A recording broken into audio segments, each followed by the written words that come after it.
Welcome to PM7 వార్తలు.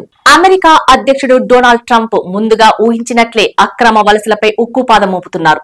అక్రమంగా తమ దేశంలో నివసిస్తున్న ఏ ఒక్కరిని వదలట్లేదు, వెంటాడుతున్నారు. చాలా మందికి చేతులకు బేడులు వేయించి మరీ వాళ్ళ దేశానికి పంపించారు ట్రంప్. ఇప్పుడు దీన్ని మరింత కఠినతరం చేసే దిశగా చర్యలు చేపట్టారు.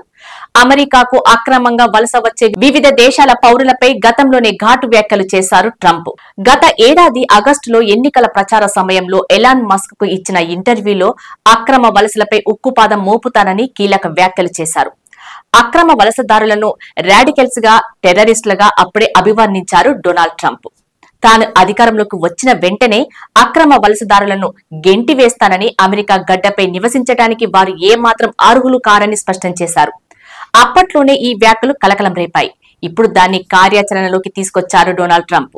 ఇందులో భాగంగా అధ్యక్షుడిగా బాధ్యతలను స్వీకరించిన వెంటనే జన్మతః పౌరసత్వ హక్కును రద్దు చేసి పడేశారు. నాన్ అమెరికన్లకు జన్మనిచ్చిన పిల్లలకు ఆటోమేటిక్ గా లభించే ఆ దేశ పౌరసత్వం విధానానికి స్వస్తి పలికేశారు. ఇక ఇదే సమయంలో మెక్సికో సరిహద్దులకు భారీగా భద్రతా దళాలను పంపించారు ట్రంప్. ఇప్పుడు తాజాగా అమెరికా సంయుక్త రాష్ట్రాల్లో అక్రమంగా ఉంటున్న వలసదారులను సరాసరి గ్వాంటనామో బే జైలుకు పంపిస్తానంటూ హెచ్చరించారు. దీనికి సంబంధించిన ఎగ్జిక్యూటివ్ ఆర్డర్ పై సంతకం చేయనున్నట్లు ప్రకటించారు ట్రంప్. దాదాపు 30,000 మందికి పైగా అక్రమ వలసదారులను గ్వాంటనామో జైలుకు తరలించేలా చర్యలు తీసుకోవడానికి అవసరమైన అన్ని చర్యలు తీసుకుంటామని బుధవారం వైట్ హౌస్ లో ట్రంప్ తెలిపారు.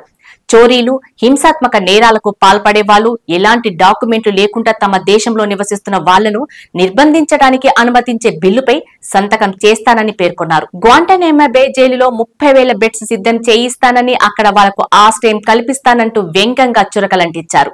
ఈ మేరకు పెంటగాన్ హ్యూమ్లాండ్ సెక్యూరిటీ విభాగానికి ఆదేశిస్తూ ఎగ్జిక్యూటివ్ ఆర్డర్ పై సంతకం చేస్తున్నట్లు డొనాల్డ్ ట్రంప్ తేల్చి చెప్పారు. విదేశాల నుండి అక్రమంగా వచ్చి అమెరికాలో నివసించే వాళ్లను ఏలియన్లుగా అభివర్ణించారు ట్రంప్. కరడుగట్టిన నేరస్తులను, దేశ ద్రోహులను, అసాంఘిక శక్తులను, 9/11 దాడులకు పాల్పడిన ఆల్ ఖైదా ఉగ్రవాదులను కూడా గ్వాంటనామో జైలుకు తరలించిన విషయాన్ని ఆయన గుర్తు చేశారు. ఈ క్రమంలో భారతదేశం నుండి వచ్చి అక్రమంగా ఉంటున్న వేలాది మందిలో భయం మొదలైంది. గ్వాంటనామో జైలు అంటే మన దేశంలో తీహార్ జైలు వంటిది అని.